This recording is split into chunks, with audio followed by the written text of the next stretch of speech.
virtual. ¿Lo leyeron respecto a los parciales?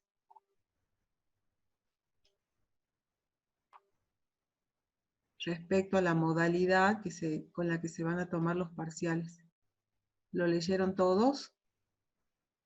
Bueno, les comento, en el mensaje que mandó la ingeniera Alfaro dice que se van a tomar los parciales de manera presencial. Significa que cuando nos habiliten a ingresar a la facultad y después que hayan realizado los trabajos prácticos de laboratorio. O sea, yo les comenté que nos falta hacer la parte de laboratorio, que sería un componente de la materia. Bueno, dice que antes de resolver de tomar el primer parcial se tienen que realizar los laboratorios.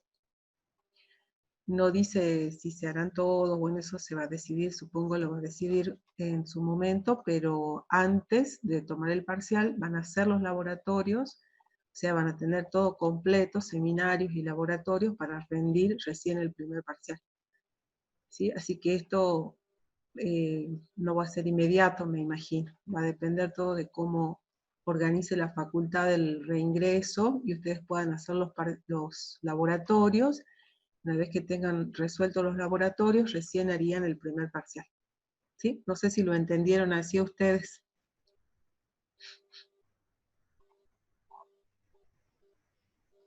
¿Me están escuchando?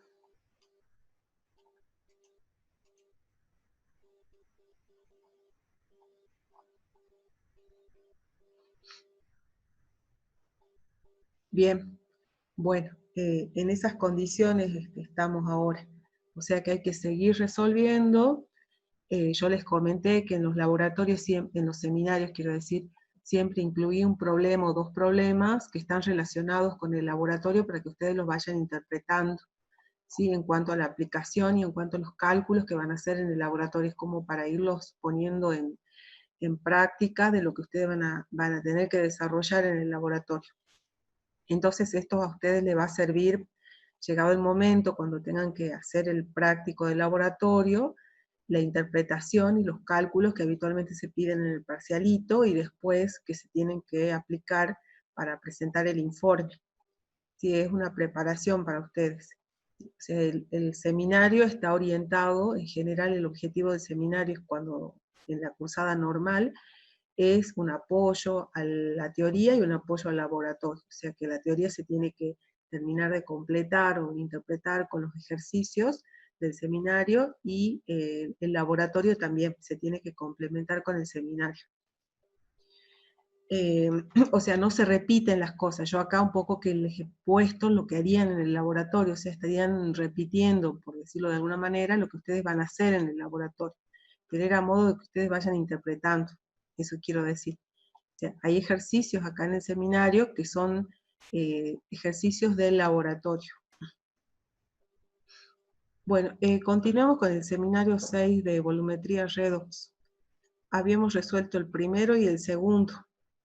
El primero, que era la normalización del permanganato, y el segundo creo que planteamos, porque ya se nos hacía tarde, la normalización del tiosulfato. Habíamos llegado a esta normalidad de tiosulfato, ¿verdad? Ahí llegamos, ¿no?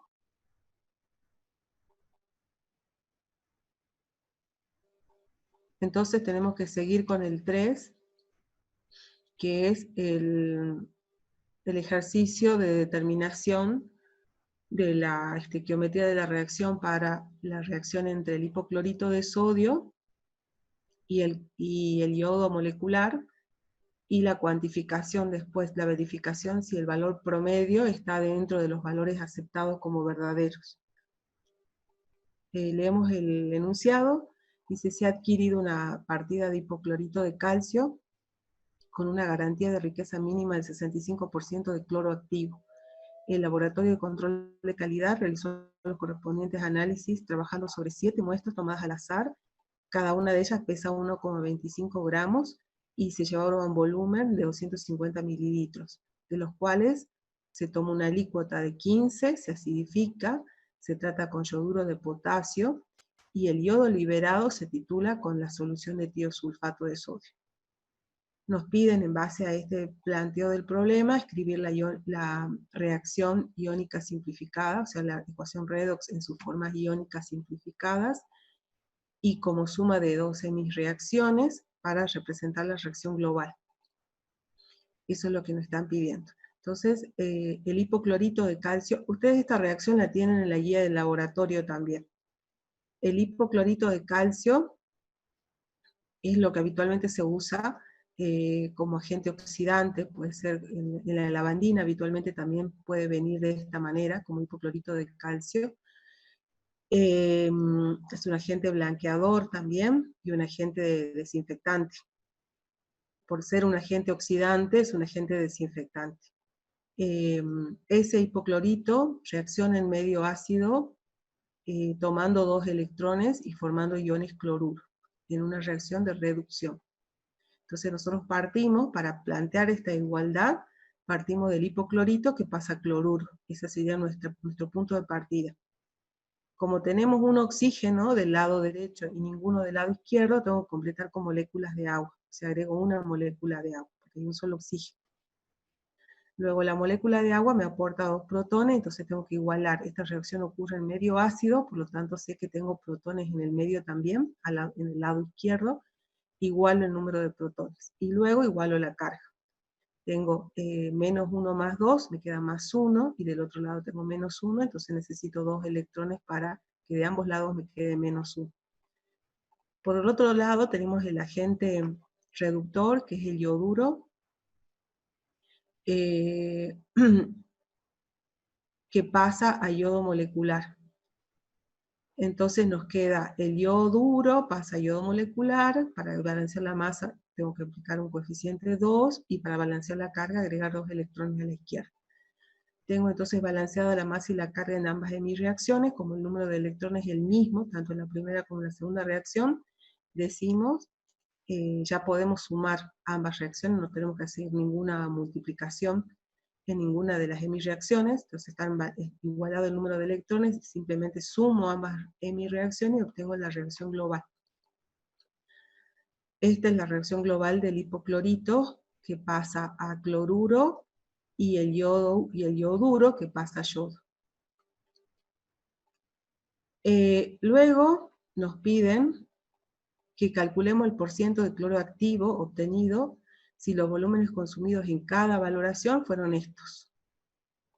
Entonces hay una reacción del yodo molecular que se genera, porque primeramente dice que tenemos que colocar una alícuota de muestra, que sería esta, el hipoclorito de calcio. Se coloca una alícuota de muestra que se ha preparado de determinada manera, y ese hipoclorito se acidifica al medio, dice, se acidifica al medio, sería la hemireacción de arriba. Estaríamos haciendo esta hemireacción. A ver, dice que se agregó ácido, se acidificó, se agregó yoduro de potasio en exceso, el yoduro de potasio en exceso, acá está el yoduro, y se libera yodo. Ese yodo liberado, o sea, también esta es una reacción indirecta, ese yodo liberado se titula con el tiosulfato de sodio. O sea, yo primero genero en el medio esta reacción, una vez que está generado el yodo, recién el yodo generado en el Erlenmeyer, recién se titula con el tiosulfato de sodio. Entonces es una reacción indirecta. Se generó un nuevo compuesto, no el hipoclorito, que es lo que quiero analizar, sino yodo molecular, que sí reacciona con el tiosulfato, y ya lo tengo valorado al tiosulfato, o sea, conozco su verdadera normalidad. Entonces el paso siguiente va a ser, como hacemos siempre, igualar el número de equivalentes de ambos reactivos. En este caso sería del tiosulfato y del cloruro, el hipoclorito, pero acá el hipoclorito de calcio sería lo que nosotros tenemos que tener en cuenta, o bien los cloruros, que serían iguales, porque nosotros tenemos esta especie igual a esta especie. ¿Sí? El cloruro que va a generar cloro molecular, cloro. Entonces lo podemos igualar de esta manera.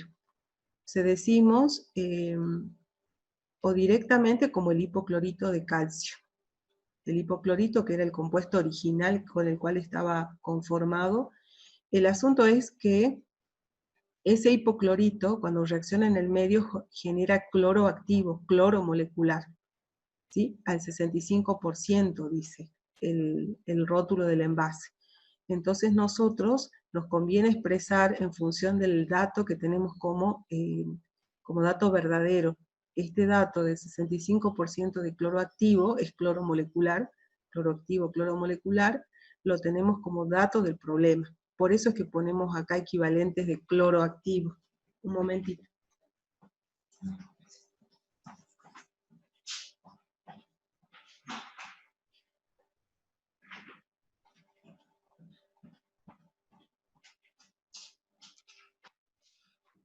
Sí, entonces acá igualamos por ese motivo, lo expresamos de esta manera, porque es el dato con el cual vamos a comparar el resultado. Si bien ustedes ven que la especie activa acá en la reacción es el cloruro, el hipoclorito, digo, esta especie, que genera esta especie. Entonces, este cloro activo también podría ser la especie que nosotros consideremos acá. Esta especie genera esta especie. Entonces, decidimos ponerlo de esta manera. Del primer lado de la ecuación ya sabemos que es volumen por normalidad, porque conocemos la normalidad y conocemos los volúmenes que se gastan del reactivo titulante, y del otro lado se pone los datos que necesitamos, las incógnitas en realidad. Entonces las incógnitas son la masa del compuesto que necesito sobre su peso equivalente. La masa del compuesto que necesito, entonces lo despejo de esta ecuación y resulta igual al volumen por la normalidad y por el peso equivalente. El peso equivalente, si hablamos de cloro activo, lo vamos a poner así mejor, cloro activo sería el cloro molecular, para que ustedes interpreten bien. Este lo vamos a poner como subíndice, esto iba abajo, entonces cloro activo, el cloro gaseoso generado, esa especie es igual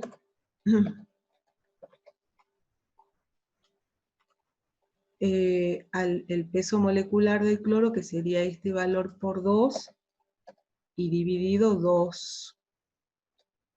Acá, peso equivalente sería el peso molecular, 2 veces esto, dividido 2, porque estamos tomando 2 iones, dividido 2, con 2 electrones acá, con el número de electrones acá, que son 2. Entonces nos queda esta especie, así le va a quedar más claro. Entonces tenemos el número de equivalente de tiosulfato igual al número de equivalente de cloro activo, el volumen por la normalidad, la masa de cloro activo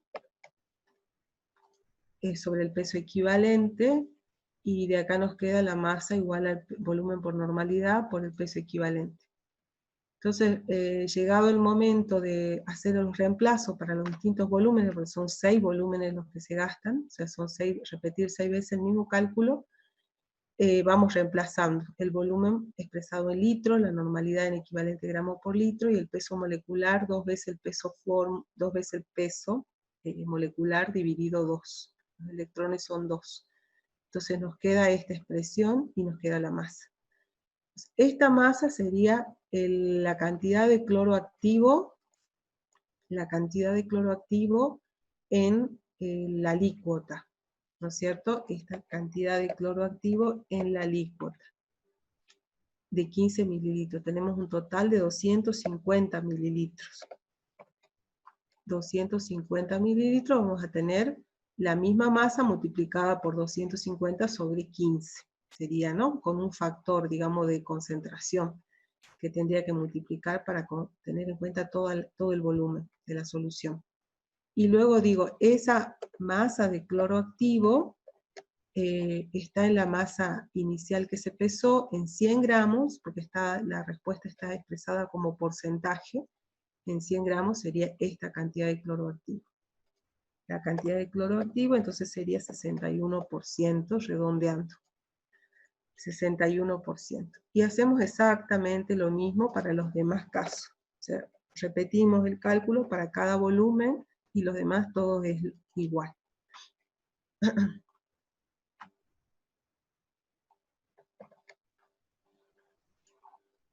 Sí,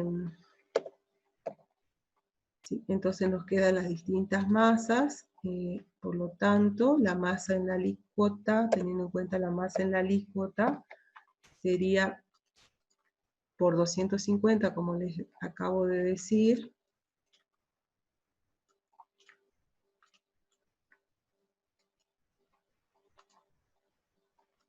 por 250 sobre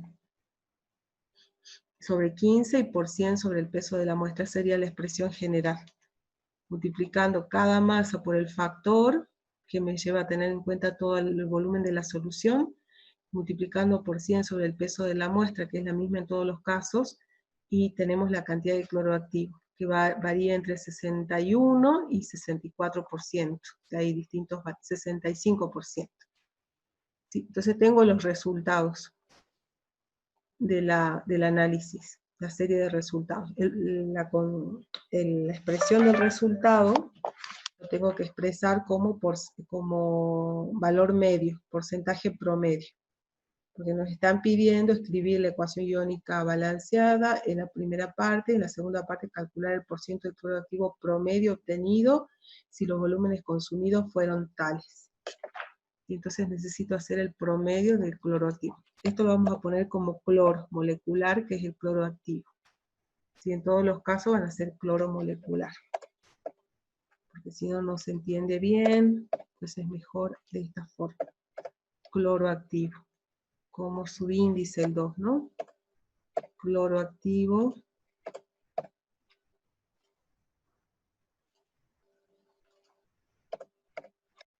Tenemos los resultados y tenemos el valor promedio que es cercano al 63%. Nos decía que en el rótulo dice 65%. Eso decía el rótulo del envase. La pregunta siguiente dice, si se trabajó a un nivel de confianza del 95%, se aceptó la partida, quiere decir que el envase traía un rotulado que me indica qué cantidad de cloro activo está presente en ese reactivo, el hipoclorito de calcio. Luego de analizar distintas muestras de ese reactivo, nosotros llegamos a esta serie de resultados. Este valor medio es cercano al valor promedio que nosotros tenemos como dato, el 65%, estadísticamente son iguales o no. O sea, si superamos un error límite o no. O sea, si hay error, hay error sistemático en esta cuantificación, nos estarían preguntando de otra manera. ¿Existe un error sistemático o esta variabilidad es debido a la aleatoriedad, nada más, al error aleatorio? Se justifica que no haya diferencia, o sea que la variabilidad del resultado se debe a un error aleatorio o existe error sistemático. Eso nos están preguntando. Entonces, para responder a esto, tendríamos que hacer el T crítico y el T calculado, que nosotros ya habíamos visto, ¿recuerdan? Calcular entonces el desvío estándar de la serie de datos, de la serie de resultados promedios, calculo el desvío estándar, encuentro el error medio, como T por S sobre raíz de N, el error medio igual al porcentaje de cloro activo promedio menos el valor aceptado, y si esa diferencia que representa el error medio es menor que el crítico, decimos no hay diferencia entre las medias. Pero si es mayor, entonces sí hay un error sistemático. O sea, sí hay diferencia entre las medias. Entonces, hacemos eso. Decíamos que el valor promedio de nuestra cuenta era 62.6. El valor aceptado era 65. Ese error medio, ¿cómo es con respecto al T crítico? El T calculado, el T crítico, era el T de tablas obtenido al 95% de confianza y n-1 grados de libertad, ustedes van al el T de Student, a la tabla de T de Student, encuentran un valor de 2,45. Multiplican por el desvío estándar sobre raíz de n. Eso me da el error crítico, diría, el valor crítico de la dispersión, entre el valor promedio y un valor. Este sería nuestro valor crítico, el T crítico. O sea, el error crítico sería. Y este el error medio. Como el error medio es mayor que el crítico, entonces significa que existe error sistemático y nuestro caso está afectado a un error sistemático. Por lo tanto, no puedo aceptar la partida como está. Tengo que encontrar o esa partida tiene un valor superior al aceptado, tiene un valor menor al aceptado, en este caso es menor, no es superior, es menor, 62 contra 65, tiene un valor medio menor al aceptado y no está respondiendo a la rotulación, y por lo tanto no acepto la partida como que está de acuerdo al rótulo. No me dice lo que el rótulo está expresando. ¿Sí? La partida por los análisis químicos nos da un contenido de hipoclorito menor que el indicado en el rótulo. Por lo tanto, rechazaría la partida. Si esta diferencia me hubiera dado más pequeña que 1,84, entonces sí, significa que la dispersión de datos se debe a errores aleatorios nada más, y por lo tanto acepto la partida. ¿Sí? El error estaría comprendido dentro del error admisible. En este caso el error es mayor que el admisible. Repito nuevamente, para los que ingresaron un poquito tarde, el punto 3 nos piden que determinemos la composición de un hipoclorito de calcio en base a una serie de análisis en 7 muestras. Nos piden las hemireacciones y la reacción global, y el cálculo del promedio del contenido de cloro activo en ese hipoclorito de calcio. Entonces, planteamos las hemireacciones, partiendo de que el hipoclorito pasa a cloruro, y medio ácido, igualamos la ecuación, y que el yoduro pasa a yodo molecular. Entonces esta reacción es la que ocurre antes de la titulación. El hipoclorito genera yodo molecular, y ese yodo molecular es el que reacciona con el tiosulfato para producir la reacción redox en forma de tetrationato y yodo, de nuevo yoduros.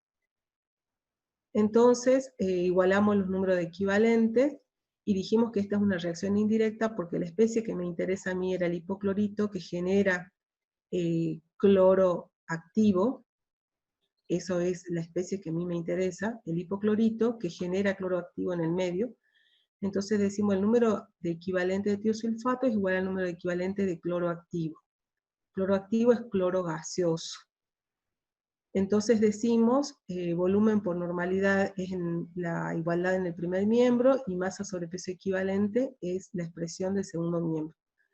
Planteamos de acá, nos interesa despejar la masa de cloro activo como el volumen por la normalidad por el peso equivalente del cloro activo. El peso equivalente son 2 veces el peso atómico dividido 2, porque en este caso los números de electrones considerados son 2. Son 2 electrones. Entonces divido 2. Me queda en realidad el peso atómico del cloro, porque se simplifica, pero viene de esa consideración, de que es cloro activo lo que estoy buscando. De esa manera determino la masa de cada alícuota, para cada alícuota y para cada muestra. Una vez que tengo todos los cálculos realizados, es repetir el mismo cálculo en función del volumen, lo único que cambia acá es el volumen del reactivo titulante, determino el valor promedio. Una vez que tengo el valor promedio, puedo pasar a la segunda pregunta. La primera era qué promedio de cloro activo tengo. El promedio es de 62,6% de cloro activo. Antes no les dije acá que esa masa corresponde a la alícuota y el total es 250. Entonces esa masa corresponde, esta masa de cloro activo en 250 mililitros corresponde al total de la muestra, o sea 1,25 gramos. En 100 gramos tengo esa masa. Ese es el porcentaje de cloro activo, es lo que finalmente tengo que calcular las medias de todos esos resultados. Entonces tengo la media y puedo responder la siguiente pregunta, que hacía referencia a que si trabajo a un nivel de confianza del 95%, ¿es aceptable la partida o no? La pregunta esa, cuando nos piden si es aceptable un resultado estadísticamente, nos estaban preguntando si existe error sistemático entre el valor dado como verdadero, que era el 65%, que nos indicaba el rótulo, 65% de cloro activo, y el resultado promedio obtenido. Para verificar si existe error sistemático, podemos comparar el error medio con este error asociado con el intervalo de confianza. Esta era la expresión del intervalo de confianza, recuerdan, T por S sobre raíz de N, era el intervalo de confianza, cuando existían errores aleatorios nada más. Entonces el error medio era igual al valor promedio menos el valor aceptado. Entonces eso lo pongo de este lado de la igualdad. Y del otro lado de la igualdad calculo el intervalo de confianza en la parte de la variabilidad de ese intervalo de confianza, como T por S sobre raíz de N, donde T es el T crítico en función del nivel de confianza del 95%, N vale 7, los grados de libertad van a ser 6 en consecuencia, N-1, 6, y en función de esas dos variables determino T crítico de tabla. Acuérdense también, si no hay ningún indicio que diga que este hipoclorito está mejorado o pretende tener mejor contenido de cloro activo, algún indicio de que ese porcentaje no tiene una tendencia hacia valores mayores o menores, el test es de 2 colas. Entonces entrábamos con el T del 95% y al nivel con el P005. Cuando había algún indicio de que un valor era mejor que otro, que maximizábamos o que minimizábamos, que mejorábamos o que disminuíamos, o sea, hay algún indicio de una mejora o de un tanto para aumentar como para disminuir, depende de qué se trate. En ese caso, el T, cuando calculamos T, lo hacemos del 0,05 para el 95%. Y si no, hacíamos el T a 0,1, al 0,1, cuando el alfa vale 0,1, en ese caso era un test de una sola cola. En este caso, como no hay ningún indicio, elijo el test con el alfa 0,05. Encuentro este valor.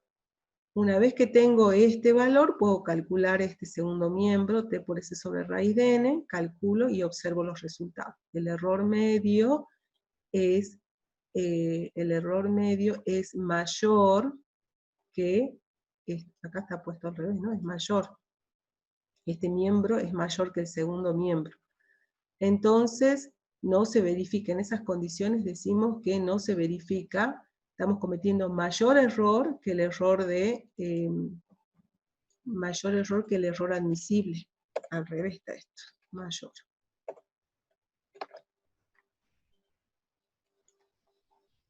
Ahí, es mayor. Sí, esta diferencia me da, estoy poniendo mal, este 62.6. 0.6 menos 65 da 2.4. Y del otro lado de la igualdad,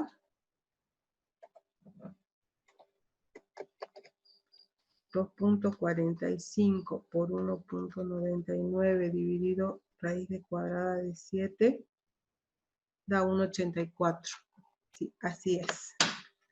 Si el error entonces entre la media y el valor tomado como verdadero es mayor que el crítico, decimos que no se verifica la condición, por lo tanto no se acepta la partida. En estas condiciones. Nuestro error sistemático es mayor que el error aleatorio. ¿Sí? Entonces, estamos fuera del límite y decimos, no aceptamos esta partida porque tenemos menos de lo que indica el rótulo.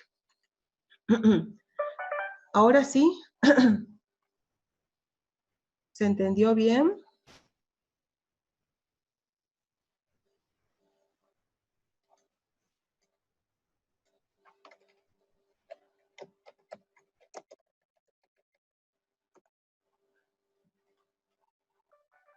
Bueno, Pasemos al segundo. No sé qué pasa que no me contestan. ¿Me están escuchando? ¿Se entiende? ¿Sí? Bueno. Por ahí se fue el audio, se cortó internet. No sé si están o no están. Bueno. El punto 4. Una solución de ácido nítrico de 2.7 gramos por litro se utilizará para oxidar 0,5 gramos de zinc metálico. Escribir las ecuaciones redox balanceadas de forma iónica, para este caso, calcular el volumen necesario de ácido nítrico de dicha concentración, de esta concentración 2.7 gramos por litro, necesaria para oxidar esta masa de zinc. Eso es lo que me están pidiendo. Entonces hay que primero plantear las ecuaciones redox. Me están diciendo que hay una solución de ácido nítrico que oxida al zinc metálico. Entonces nuestros reactivos son, por un lado, el zinc metálico, ya sabemos, que actúa como un agente reductor y libera electrones formando iones zinc. Y el agente oxidante es el ácido nítrico. Entonces, la forma de considerar la acción del ácido nítrico como agente oxidante es tener en cuenta el ion nitrato en medio ácido y que pasa a ion amonio. Esa sería nuestra consideración inicial. El ion nitrato en medio ácido, o sea, con protones, pasa a ion amonio. En base a ese planteo inicial, igualamos el número de oxígenos. Acá hay 3 oxígenos, necesito agregar 3 de agua del otro lado de la igualdad. Una vez que agregué las 3 moléculas de agua, digo, hay 6 protones de este lado, más 4 que había del ion amonio, son 10. Por lo tanto, el número de protones del lado izquierdo tienen que ser 10 para balancear la masa. En función de la carga, digo, tengo 10, menos 1 es 9, de este lado tengo 9, y de este lado tengo 4. Tengo 4, ¿sí? Acá es 10 menos 1, 9. 9 más 1, no 4, perdón. El ion amonio tiene una carga nada más, más 1. Entonces de este lado yo tengo que llevar a más 1 también de este lado, más 1. Para que lleguemos a más 1 nos faltarían 8 electrones para balancear estos 10 que están acá y el 1 adicional que tenía acá. ¿Sí? Más 1 de este lado y más 1 de este lado. Necesito 8 electrones para balancear la carga. ¿Sí? Perdón que me equivoqué acá, el ion amonio tiene una sola carga positiva. Tiene 4 protones y nitrógeno y una sola carga positiva, el ion completo.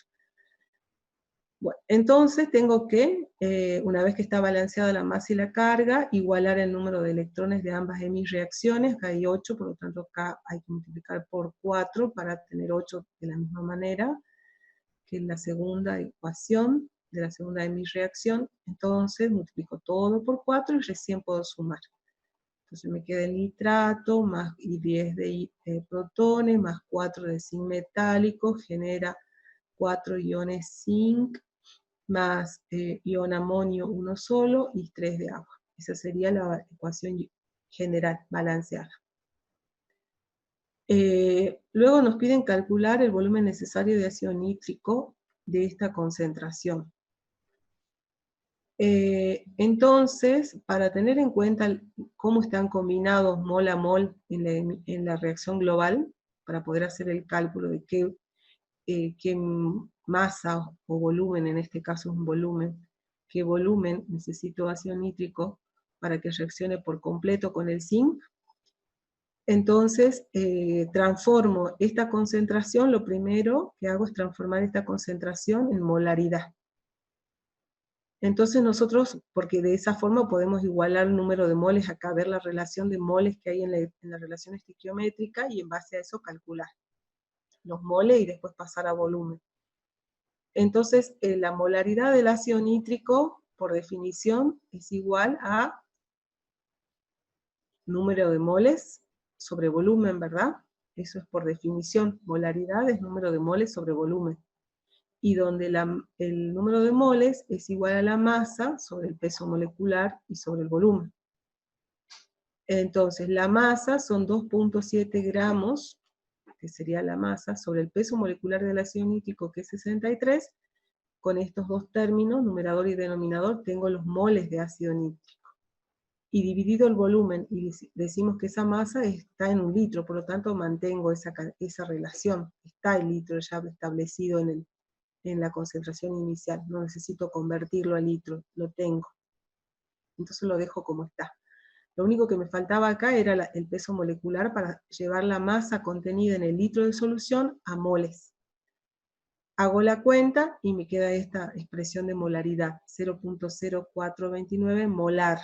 O sea que me da lo mismo expresar esta concentración en 2,7 gramos por litro o en 0.0429 moles por litro. Ahora sí ya lo tengo en moles y puedo hacer la relación estequiométrica que hay entre los reactivos, entre las especies que me interesen. A mí me interesaba qué volumen de este reactivo reacciona con esta masa de reactivo, o sea, estoy en esta parte de la ecuación. ¿Qué volumen del ácido nítrico reacciona con una determinada masa del reactivo? Que la conozco, no tengo los productos, tengo los reactivos. Entonces puedo hacer esta relación de moles. Digo, los moles de ácido nítrico, que según esta expresión, es a los moles de ácido de zinc metálico, ¿sí? Los moles que yo utilice de este reactivo respecto de los moles que use de este otro reactivo, van a guardar esta relación de 10 a 4. Eso me dice la relación estequiométrica, que 10 moles de ácido reaccionan con 4 moles de zinc. Entonces esa misma relación se va a mantener con otra cantidad de moles que desconozca, ¿sí? Si cambio la relación de los moles que reaccionan, o sea, si aumento, ese incremento va a ser proporcional a esta relación, ¿sí? Se va a mantener el cociente. Entonces digo, los moles de zinc, cualquier cantidad de moles de zinc que ponga, respecto de los moles de zinc que necesite que reaccionen en forma estequiométrica, van a tener que responder a esta relación de 10 a 4. Entonces de ahí despejo los moles de ácido nítrico, pasando los moles de zinc al otro miembro.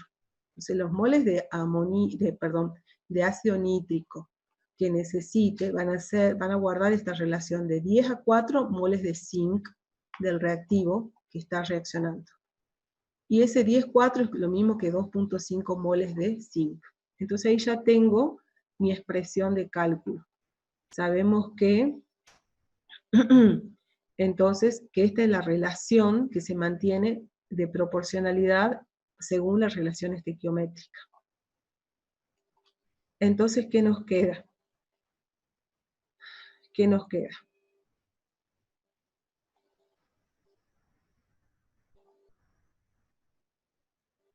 Acá, ¿qué nos quedaría?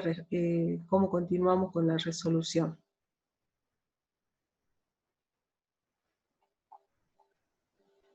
Los moles de ácido nítrico, de este lado, es igual a los moles de zinc. Los moles de ácido nítrico serían volumen por molaridad.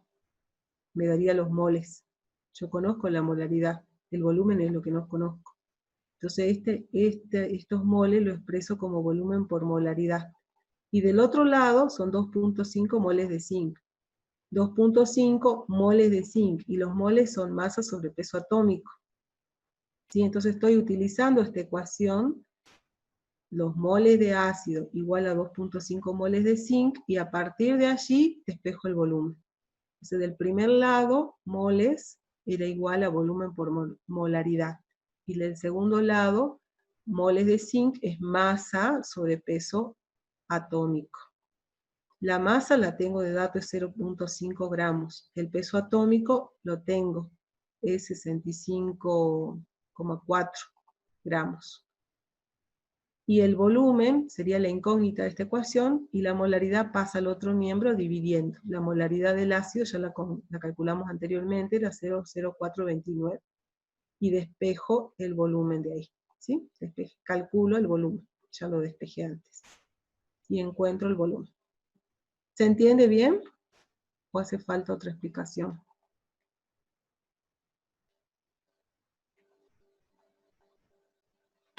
Sí se entendió, profe. ¿Sí? Bueno, entonces seguimos uno más, que si no ya se nos acaba el tiempo. Acá nos dice, en la oxidación del agua oxigenada con 0,2 moles de permanganato, realizada en medio ácido a 25 grados y una atmósfera de presión, se producen 2 litros de oxígeno y cierta cantidad de manganeso, iones manganeso más 2 y agua. Entonces estamos hablando acá de la oxidación, la actividad que tiene el agua oxigenada con el permanganato, que está realizado en la reacción del agua oxigenada con el permanganato a 25 grados, a una atmósfera de presión. Y se producen, dice, 2 litros de oxígeno y cierta cantidad de permanganato. Escriba la ecuación correspondiente, justifique empleando los potenciales de reducción, si es una reacción espontánea, en condiciones estándares, determinar los gramos de agua oxigenada necesarios para que tenga lugar la reacción, calcular cuántos moles de permanganato se han añadido en exceso. Y por último, determinar la concentración de agua oxigenada si la alícuota de muestra fue de 100 mililitros. Entonces, como datos tenemos la constante de los gases, tenemos el potencial de reducción del permanganato como 1,51 voltios, el potencial de reducción de la agua oxigenada como 0,68 voltios, y tenemos las respuestas del problema. Entonces, la primera parte, escribir las reacciones y la reacción global. Entonces, el agua oxigenada actúa de esta manera. Se desdobla dando oxígeno y protones. El agua oxigenada se desdobla dando oxígeno y protones. Oxígeno gaseoso y protones en el medio. El permanganato pasa a manganeso más 2.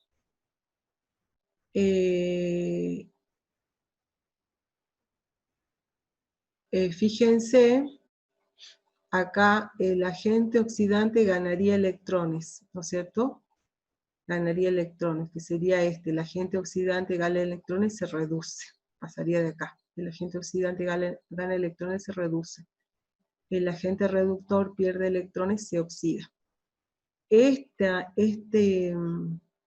dato que tienen ustedes acá está expresado al revés, está expresado en este sentido, para acá. ¿Sí? Como potencial de reducción, porque el agua oxigenada, el oxígeno se reduce y forma agua oxigenada. Entonces, cuando la reacción ocurre en sentido inverso, para que pueda tener lugar con el permanganato, entonces cuando pongo el potencial tengo que cambiar el signo, porque esta reacción está escrita de manera inversa, está invertida el orden. Esto es reducción, cuando partimos de esto y formamos esta especie.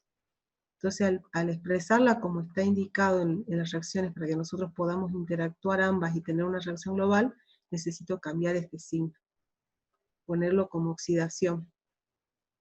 El permanganato no, el permanganato actúa de esta manera, pasa de permanganato a manganeso como agente oxidante y tiene este potencial. Entonces lo dejamos como está. ¿Sí? De permanganato a manganeso pasa de esta forma.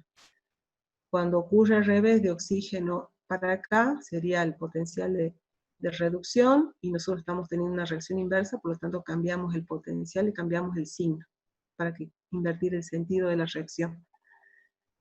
Entonces, para calcular, para igualar las ecuaciones, decíamos, el agua oxigenada pasa oxígeno en medio ácido, tenemos 2 oxígenos de este lado, nos falta igualar los protones nada más, 2 protones de acá, 2 de acá. Y balancear la masa, como pusimos 2 protones, hay que poner 2 electrones para balancear la carga. El permanganato ya lo hicimos varias veces, nos quedaba de esta manera. Acá la cantidad de electrones son 5, acá son 2, entonces hay que intercambiar los factores para igualar el número de electrones. Una vez que están igualados los electrones, podemos sumar. Entonces, el potencial sería, en este caso, sería igual a la suma directamente de los potenciales, y nos da un potencial positivo. Para saber si la reacción era espontánea, había que calcular el delta G, que era igual a menos NF por delta E. como el delta E es positivo y este coeficiente es negativo, entonces directamente este término va a resultar negativo, por lo cual nos queda como conclusión de que la reacción es espontánea. Después nos piden calcular el número de moles de oxígeno producido, el número de moles de oxígeno que se producen en esta reacción, que sería debido a la reacción del agua oxigenada. ¿Cuánto oxígeno produce el agua oxigenada?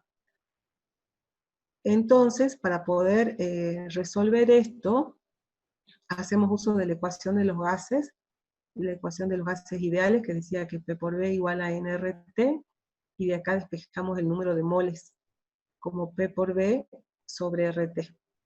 Despejamos el número de moles considerando una atmósfera de presión, el R, la constante de los gases, y el dato que teníamos. El dato adicional, decimos que te producían 2 litros de oxígeno. Entonces el volumen acá de oxígeno es de 2 litros. 2 litros, la constante de los gases y la temperatura absoluta. Entonces reemplazamos los datos y nos da 0,082 moles de oxígeno. Según la estequiometría de la reacción, nosotros sabemos que 5 moles de agua oxigenada generan 5 moles de oxígeno.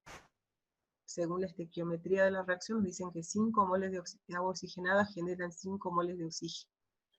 Entonces nosotros teníamos, según esa relación, podemos saber, en base a la cantidad de oxígeno que hemos calculado, cuántos moles de agua oxigenada tendríamos que tener, que es la misma cantidad. Sabemos que se produce, se necesita, al menos se necesita esa cantidad para generar esta cantidad de oxígeno. Necesito, por lo mínimo, al menos esta cantidad de agua oxigenada.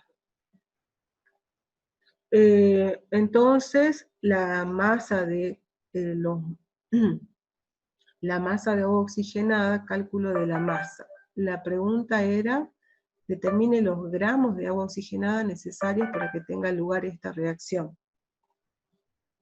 Entonces los moles van a ser igual al número de moles por el peso molecular directamente. Nosotros ya sabemos los moles. Para calcular la masa tenemos que multiplicar por el peso molecular, porque sabemos que los moles es igual a la masa sobre el peso molecular. Entonces multiplicando por el peso molecular del agua oxigenada, vamos a obtener la masa de agua oxigenada. Ya conocida la masa necesaria de agua oxigenada, podemos ver la siguiente pregunta, que es calcule cuántos moles de permanganato se han añadido en exceso. También por la estequiometría de la reacción sabemos que 5 moles de agua oxigenada requieren de 2 moles de permanganato. Y ya sé los moles de agua oxigenada que necesitaba, que eran esta cantidad, 0,082 moles de agua oxigenada. Entonces, puedo determinar la cantidad de moles de permanganato, que serían 0,03 moles, por la relación directa según la estequiometría de la reacción. ¿Sí? Si 5 moles de agua oxigenada generan o requieren 2 moles de permanganato para reaccionar, la relación es 5:2 según la estequiometría, entonces los moles de agua oxigenada que requiere esta reacción, que necesita esta reacción, van a necesitar esta cantidad de permanganato. Esa sería la cantidad estequiométrica. Ahora nos piden que calculemos el exceso, los moles de permanganato que se han añadido en exceso. O sea, esta era la cantidad estequiométrica necesaria, 0,03. Los moles de permanganato en exceso serían los moles añadidos totales menos los que han reaccionado. Los que han reaccionado son 0,03 moles, y los añadidos en la reacción, acá dice que son 0,2 moles de permanganato, 0,2 moles.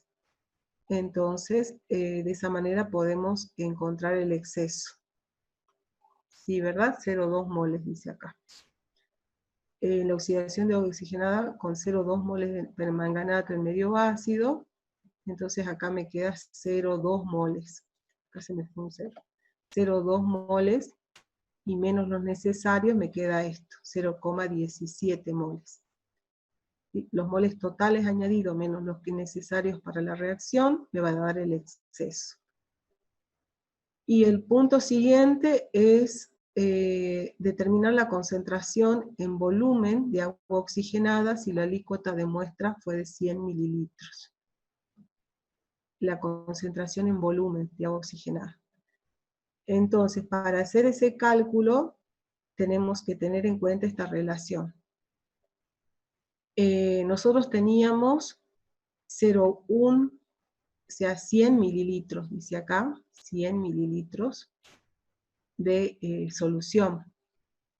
Dice, se producen 2 litros de oxígeno, 2 litros de oxígeno, y sabiendo que el volumen de muestra era de 100 mililitros.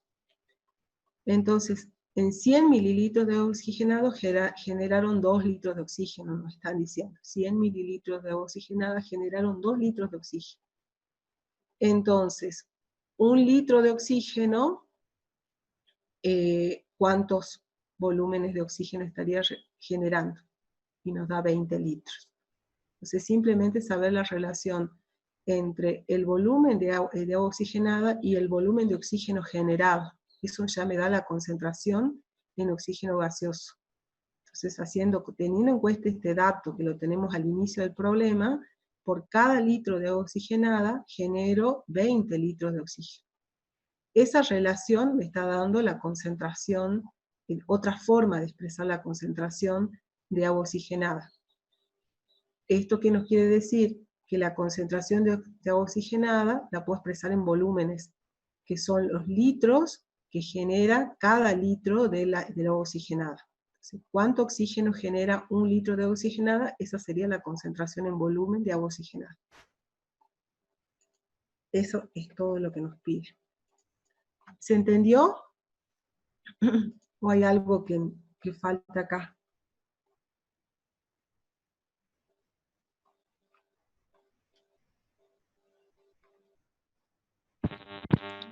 Sí, se entendió, profe. ¿Sí? ¿Para todos? Están muy calladitos los demás. Chicos, repito nuevamente lo que escribió la ingeniera Alfaro en el aula virtual respecto del parcial. El parcial va a ser presencial después que se hayan realizado los trabajos prácticos del laboratorio. O sea que no sabemos, fecha no está definida, va a depender de cuándo habiliten la facultad, cuándo podamos hacer los laboratorios, y en función de eso, teniendo los laboratorios realizados, que ustedes asistan, por supuesto, que rindan los parcialitos previos a la entrada, que presenten el informe, bueno, recién van a ser habilitados para rendir el parcial. A menos que sean recursantes, ya que hay chicos que han hecho la materia el año pasado completa y que han rendido los parciales, bueno, ellos sí están eximidos de presentar seminarios, de presentar laboratorios, no se los toma como ya cursada la materia, simplemente rinden el parcial. Si ustedes ya saben y no necesitan enviar informes, eso les pido, si ya lo tienen hecho, no manden porque no tenemos tiempo para corregir tantos informes. Si ustedes, los recursantes, están mandando algunos y no nos da el tiempo para corregir a los nuevos. Y eso les pido que, si ustedes no necesitan, o sea, si están entendiendo, si hay algo que no entienden, bueno, pueden preguntar por el foro. ¿Sí? Cosa de dar lugar a los demás, que podamos tener tiempo para los demás. Sí, por favor anoten la asistencia aunque hayan entrado tarde. Ya les dije también que estas asistencias no son eliminatorias. Lo eliminatorio sería el informe nada más. Si ustedes no pueden ingresar al aula por algún problema, no es motivo para que queden libres. ¿Sí? Es simplemente una ayuda que les estamos dando para que ustedes puedan resolver los problemas.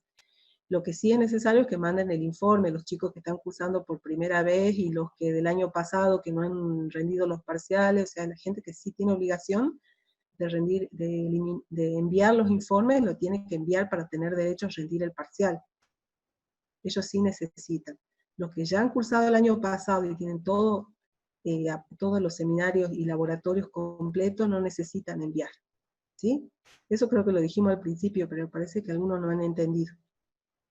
Los nuevos sí tienen que enviar El 80% son 5, el 80% de los seminarios son 5 seminarios completos que tienen que mandar sí o sí, y aprobarlos. En caso que alguno no haya podido mandar 2 por algún problema o no le haya ido bien, tienen la posibilidad de desaprobar 2 o tener 2 ausentes, pero hasta ahí no más, no más. Bueno, Profesora, buen día, disculpe. buen día. ¿Cómo le va? ¿Sabe? Yo me conecté a las 10 y no tenía el link por el mail y recién una compañera me mandó el link, así que recién entro. No hay problema, igual anotate. Y ya les dije que esto de ingresar no es una limitación, no es que van a quedar libres porque no hayan ingresado acá al aula, a la conferencia, digo, a esta ayuda que le estamos dando, no es obligatoria. Lo que sí es obligatorio es mandar el seminario, sobre todo para la gente nueva y para los recursantes que no tienen aprobado el año pasado. Los demás Por eso precisamente le quería preguntar, como me perdí ahora su primera parte, sí, y yo no soy recursante. sí, tenés que mandar los informes. Cualquier duda me preguntás, o sea, si no hay problema, ustedes pregunten. Por el foro, si hay alguna duda, pregunten. O sea, sé que algunos chicos están grabando las clases, así que si te la pueden reenviar, mejor, por favor, si alguien le puede mandar. Yo no la grabé, hoy me olvidé, la idea era grabarla para reenviarla a los que no hayan podido ingresar.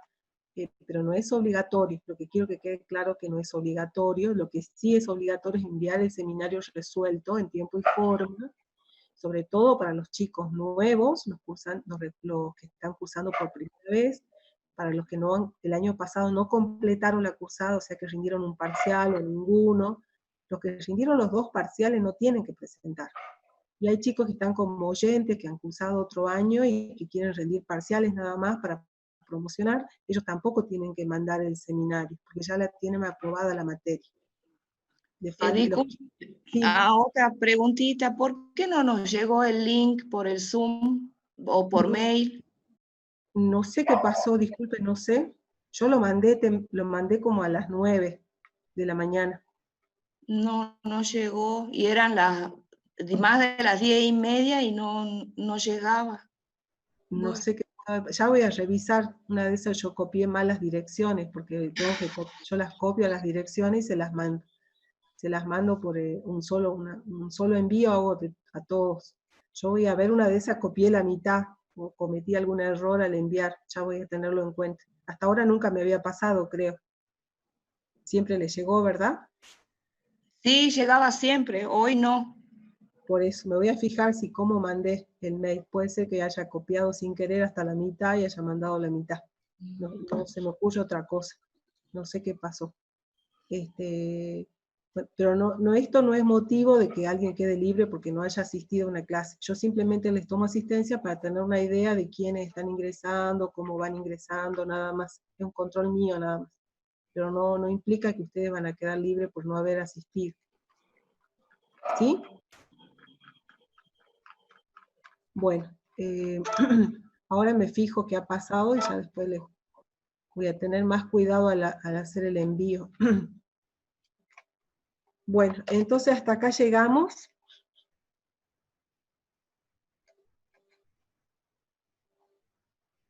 Hasta aquí llegamos, ¿no hay otra duda? ¿Alguien tiene alguna duda? ¿Alguna pregunta?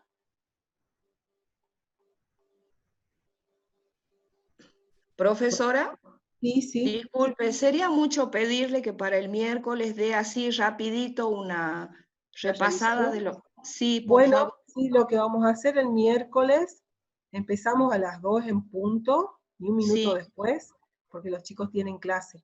Entonces lo que vamos a hacer es terminar de resolver, que nos quedan 3 problemas, nada más. Entonces resolvemos esto y el tiempo restante nos quedamos con los que puedan quedarse, se quedan. Los que tengan clase, se van. ¿Sí? Porque hay chicos que tienen clase a las 3. Bueno, así usted, si no le molesta, podría porque había quedado en el 1, ¿recuerda? Sí. La última clase. Entonces, si usted puede darle una repasadita rápido desde donde quedó la última clase. Sí, no hay problema. No, yo no tengo inconveniente. El problema era el horario de los chicos, que la mayoría tiene clase a las 3 de la tarde. Entonces, Bueno, muchas gracias, ¿no? estamos 14 horas en punto el miércoles, y cosa de que antes de las 3 ya esté terminado el seminario, y después me quedo con los que necesiten algo más hasta las 4. Bueno, muchas gracias. De nada, bueno, nos estamos viendo entonces, hasta luego. Hasta luego.